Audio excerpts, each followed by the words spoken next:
নমস্কাৰ প্ৰিয় বন্ধু বান্ধৱীসকল, পূৰ্ণিমাৰ ভিডিঅ'লৈ আপোনালোক সকলোকে স্বাগতম জনাইছোঁ। আজি মই আপোনালোকক লৈ যাওঁ আমাৰ গাঁৱৰ আটাইতকৈ পবিত্ৰ অনুষ্ঠান নামঘৰলৈ। এয়া হৈ গ'ল আমাৰ গাঁৱৰ চেতিয়া পুখুৰী বৰনামঘৰ। আৰু আজি মহাপুৰুষ শ্ৰী শ্ৰী শংকৰদেৱৰ আৱিৰ্ভাৱৰ তিথিৰ লগতে আমাৰ গাঁৱৰ নামঘৰটিৰো প্ৰতিষ্ঠা দিৱস।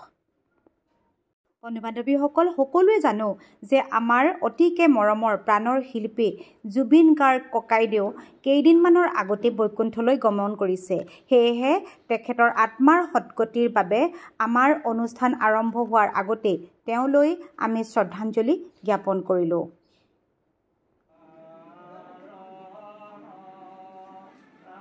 অসমীয়া সমাজত নামঘৰৰ ভূমিকা বহুত বেছি। ঈশ্বৰৰ উপাসনাৰ পৰা অসমীয়া সংস্কৃতিৰ উত্তৰণৰ ক্ষেত্ৰত নামঘৰৰ এক সুকীয়া স্থান আছে। আৰু এই নামঘৰ গুৰুজনাৰ প্ৰতিভাৰ এক উজ্জ্বল স্বাক্ষৰ।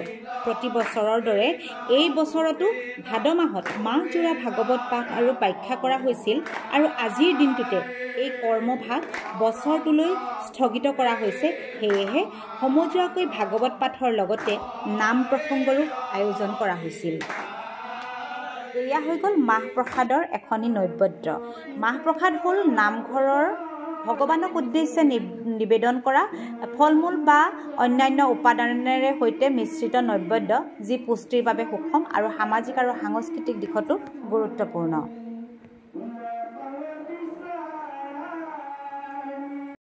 ভগৱানৰ মহিমা, ভক্তি, আধ্যাত্মিক তৃপ্তি আৰু ভগৱানৰ পৰম সত্যৰ বিষয়ে জ্ঞান লাভ কৰিবলৈ আমি এনেধৰণেৰে ভগৱানৰ নাম কীৰ্তন বা ভাগৱত পাঠ ইত্যাদি কৰিবলৈ আমি নামঘৰলৈ যাওঁ।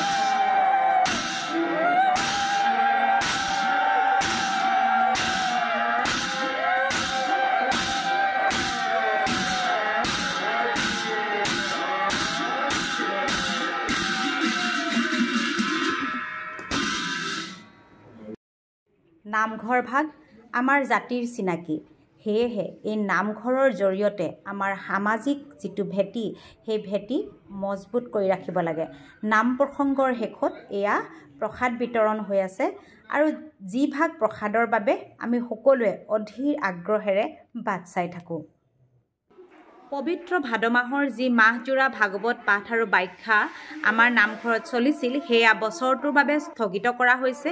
আৰু সেয়েহে আমি সমূহ ভক্তপ্ৰাণ ৰাইজে একলগ হৈ এসাঁজ খুব তৃপ্তিৰ নিৰামিষ ভাত সকলোৱে লগ লাগি গ্ৰহণ কৰোঁ। খুব ভাল লাগে। আজিৰ ভিডিঅ'টো আপোনালোকে চাই কেনেকুৱা পালে তাকেই কমেণ্ট কৰি জনাবলৈ নাপাহৰিব। পাৰিলে এটা লাইক কৰি দিব আৰু সকলোৱে মোক উৎসাহ জনাব, যাতে মই এনেকুৱা ভিডিঅ'বিলাক পুনৰ আপোনালোকৰ সন্মুখলৈ আগবঢ়াই দিব পাৰোঁ। গতিকে সকলোৱে মোৰ ভিডিঅ'টো শেষলৈকে চোৱাৰ বাবে অশেষ ধন্যবাদ জনালোঁ।